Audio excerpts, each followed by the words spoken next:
Chercheur à l'Université Iba Der Thiam de Thiès, ministre conseiller, chef du bureau de suivi et d'évaluation des politiques et programmes publics. Déjà, le dispositif est là au Sénégal, mais malheureusement, je vais dire heureusement ou malheureusement, ce dispositif-là se limite maintenant plus fondamentalement sur le suivi. Il faut savoir que depuis 2014, avec la création du BOS, le bureau de suivi, le bureau opérationnel de suivi du plan Sénégal émergent, le suivi est également une bonne mécanique qui est à l'œuvre au Sénégal. Maintenant, arrivé en 2024, le président Bassirou Diomaye Diakhar Faye a voulu donner au suivi à l'évaluation beaucoup plus de contenu, beaucoup plus d'impact, beaucoup plus de réalisation pour permettre au Sénégal quand même d'être résilient dans ce domaine-là. Il y a au niveau de la primature la création du BOX qui va éventuellement remplacer le BOS. Le BOX, c'est le bureau opérationnel de coordination et de suivi. Vous savez que dans le nouveau référentiel, il y a beaucoup de projets. Il y a une trentaine de grands projets majeurs et 25 réformes fondamentalement à faire. Il faut un suivi minutieux de ces programmes-là. Et le président a jugé nécessaire de donner donc au niveau de la présidence de la République beaucoup plus de rigueur, beaucoup plus de contenu et d'activité à tout ce qui touche à l'évaluation des politiques publiques. Le nouveau régime est dans une logique d'optimisation des fonds de l'État. Je pense qu'aujourd'hui, quand on parle de Djubol Djubanti, c'est-à-dire redresser généralement dans la droiture, il faudrait quand même que sur le plan budgétaire et sur le plan des moyens mobilisés, que l'État s'organise. Parce qu'on ne peut pas quand même avoir des évaluations redondantes, des évaluations qui se répètent un peu partout. C'est pourquoi toute une mécanique de coordination va être donc mise en œuvre à travers les cellules d'études et de planification qui se chargent du suivi et de l'évaluation au niveau des ministères, de connivence également avec le BOX, le bureau opérationnel de coordination et de suivi, et maintenant chapeauté par le bureau dans un cadre de coordination, d'harmonisation des mécaniques pour effectivement optimiser les moyens mobilisés dans ce sens-là. C'est vrai qu'au niveau du suivi, le ministère de l'économie et des finances quand même dévoile un important travail de suivi. J'ai pu visiter que quand même sur le plan de la coopération, plus de 200 projets, 210 projets sont en train d'être suivis. Ça, c'est vraiment un résultat important. Maintenant, il faut, comme le suivi est un élément de la chaîne d'évaluation, il faudrait que donc ce suivi se passe bien et que les évaluations se font. Tout ceci doit servir à la prospective.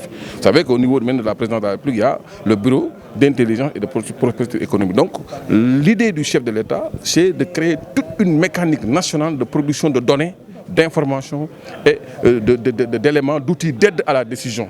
Maintenant, et de prospective pour tout simplement voir ce que le Sénégal va devenir dans les prochaines années. Donc dans ça, là, il y a une grande rigueur et une grande fermeté que le nouveau régime a affiché pour que tout ça. Généralement, on considère que l'évaluation, c'est du contrôle, c'est des jugements, alors que dans l'entendement du chef de l'État, Bassirou Diomaye Diakhar Faye, l'évaluation, l'efficacité ou bien la performance des politiques publiques est une co-responsabilité entre ceux-là qui sont chargés de l'évaluation, mais ceux également et ceux qui sont chargés de prendre des décisions. Je pense que si on prend ça comme cela, ça pourrait être quand même, ça pourrait intéresser tout le monde.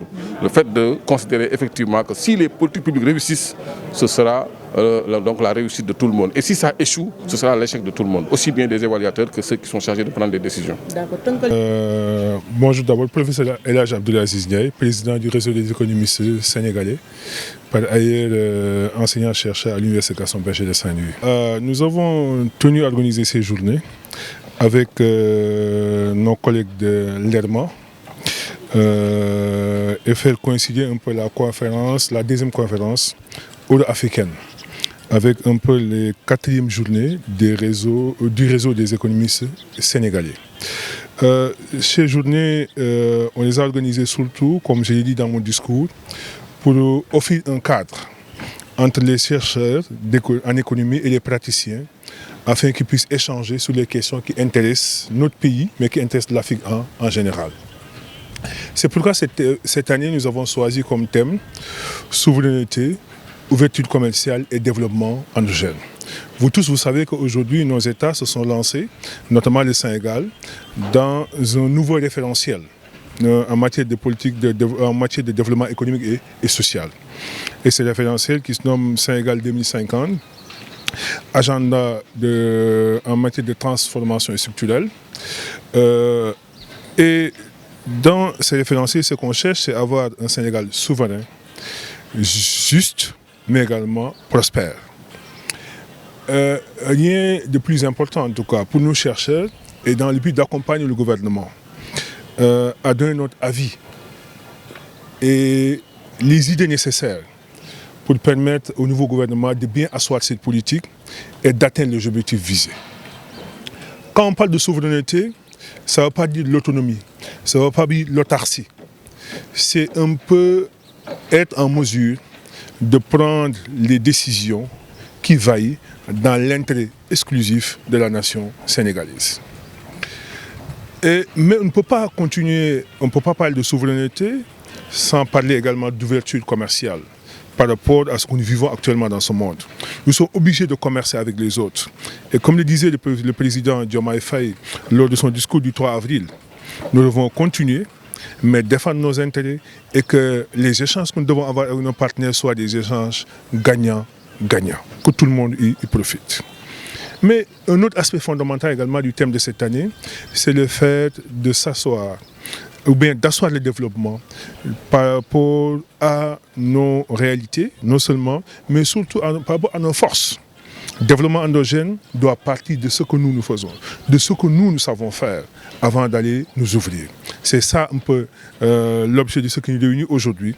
Non seulement on va échanger durant ces 2 jours sur le thème de nos avis, mais également à la fin, il y aura des actes qui seront produits. Et comme vous avez entendu tout à l'heure le secrétaire général du ministère de l'économie, du plan et de la coopération le dire, il y aura un acte qu'on va partager avec des autorités pour le dire voilà la vision des économistes sénégalais. Et c'est ça également notre sacerdoce, c'est d'aider depuis 2019, à chaque fois que nous tenons ces joutes, nous essayons de prendre des thèmes d'actualité pour leur dire voilà nous notre avis, sans parti pris, sans rentrer dans une forme de politique comme on le voit dans ce pays, mais également des intellectuels qui s'intéressent uniquement au beau devenir de leur terroir. Et c'est ça un peu ce qui nous réunit aujourd'hui. C'est à nous, parce que les autres nous ont déjà montré la voie. Ils sont arrivés, quand ils sont arrivés, la première chose à faire, c'était de dire, voilà là où nous voulons amener le Sénégal. Nous, en tant qu'experts, travaillons tout le temps sur ces questions. Nous devons le dire, ça c'est bon, ça c'est moins bon, ça il faut rédiger pour nous permettre d'asseoir. Donc c'est à nous de le montrer un peu.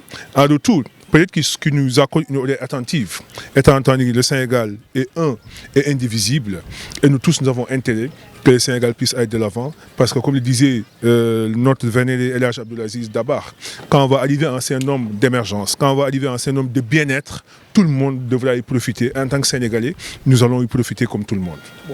Tout à l'heure, nous avons écouté notre collègue Samba Mbaye. Je pense que c'est très important. On ne peut pas continuer à financer sans pourtant évaluer ce que nous faisons. Et comme il a dit, et nous tous nous avons écouté cette partie, c'est que avant même de mettre les politiques, il faut évaluer pour connaître ce qu'on appelle la situation de référence. Et après application, qu'on puisse également évaluer une deuxième fois pour dire, c'est là où nous avons trouvé les pays, voilà la situation, voilà ce qu'on avait du point de vue de la santé, voilà ce qu'on avait du thème de l'éducation, voilà également ce qu'on avait en termes de bien-être. Aujourd'hui, voilà là où nous avons emmené les pays.